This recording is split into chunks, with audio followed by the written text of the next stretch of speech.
सास बनी डंडे वाली भूत। शिखा की नई नई शादी हुई थी। उसका मायका और ससुराल दोनों कानपुर में ही थे, इसलिए उससे मिलने उसके भाई अक्सर आते जाते रहते थे। ये बात शिखा की सास मीना को बिल्कुल पसंद नहीं थी। मम्मी जी, आज राहुल भैया आ रहे हैं। कौन, तेरे चाचा का लड़का? जी मम्मी जी। अरे पर वो तो दिल्ली में रहता है ना? हाँ मम्मी जी, उन्हें कल सुबह दिल्ली के लिए निकलना है, तो वो आज मुझसे मिलते हुए कल सुबह यहीं से निकल जाएंगे। हमने तो धर्मशाला खोल रखी है ना। कुछ कहा क्या मम्मी जी? मैंने कहा हाँ हाँ, आने दे तेरे भैया को, जमकर खातिरदारी करेंगे। अब तो कुछ करना ही पड़ेगा, इससे पहले कि मेरा घर धर्मशाला बन जाए। ये कैसी बातें कर रही हो मीना? सच ही तो कह रही हूँ। अभी इसकी शादी को साल भर भी नहीं हुआ और आए दिन इसके घर वाले आ धमकते हैं। अरे तो क्या हुआ, वो इसी शहर में रहते हैं तो हाल चाल लेने आ जाते हैं।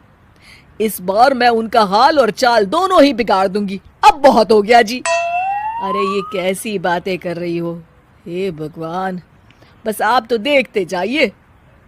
शाम को राहुल आता है। नमस्ते आंटी, कैसे हैं आप लोग? हम लोग तो ठीक है, तुम कैसे हो बेटा? मैं भी अच्छा ही हूँ आंटी। बस आज रात के बाद नहीं रहोगे। चलिए भैया, मैं आपको हमारा घर दिखाती हूँ। रात में खाने के टेबल पर शिखा, रोहित कहीं दिखाई नहीं दे रहा। जी भैया, वो ऑफिस के काम से बाहर गए हैं, कल शाम तक आएंगे। अच्छा अच्छा। बेटा, क्या तुम भूत प्रेत में मानते हो? नहीं नहीं आंटी जी, पर अचानक आपको ये ख्याल कहाँ से आ गया? पता नहीं क्यों, कभी कभी मुझे लगता है जैसे रात के समय बैठक में कोई घूमता रहता है। ये आप क्या कह रही हैं मम्मी जी? हाँ, तुम लोग घबरा ना जाओ, इसलिए मैंने आज तक इस बारे में कुछ नहीं कहा। ये आपका वहम होगा आंटी जी, ऐसा कुछ नहीं होता। हो सकता है। चलो अब मेरा सोने का टाइम हो गया है तो चलती हूँ मैं। शिखा बेटा, राहुल के सोने की व्यवस्था वहीं दीवान पर कर देना। जी पापा जी। अब चलिए भी। अच्छा, तो बैठक में सोने वाले हैं साहबजादे। क्या बड़बड़ा रही हो? कुछ नहीं, आप सो जाइए। मीना और महेश के सोने के बाद शिखा और राहुल आपस में बात कर रहे होते हैं, तभी डोरबेल बजती है। अरे आप! सरप्राइज! काम जल्दी खत्म हो गया तो मैं आज ही चला आया।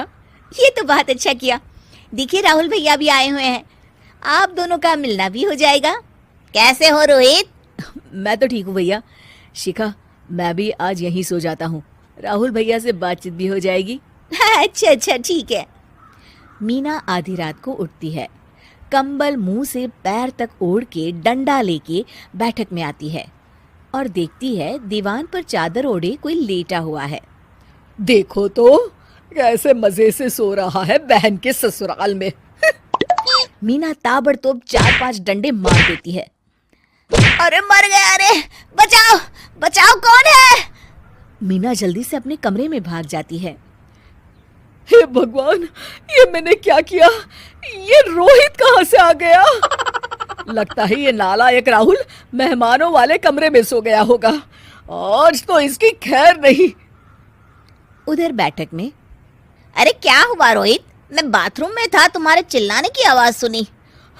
पता है भैया, मैं सो रहा था, अचानक से कोई आकर मुझे डंडे मारने लगा। ये क्या कह रहे हो? लगता है तुम भी आंटी की तरह भूत प्रेत में मानते हो। नहीं नहीं भैया, सच में कोई आया था। मैं तो जा रहा हूँ मेहमानों वाले कमरे में सोने के लिए। इस समय अपने रूम में जाऊंगा तो शिखा की नींद खराब हो जाएगी। ठीक है भाई, जाओ तुम, जहाँ तुम्हारा भूत डंडा लेके ना आ सके।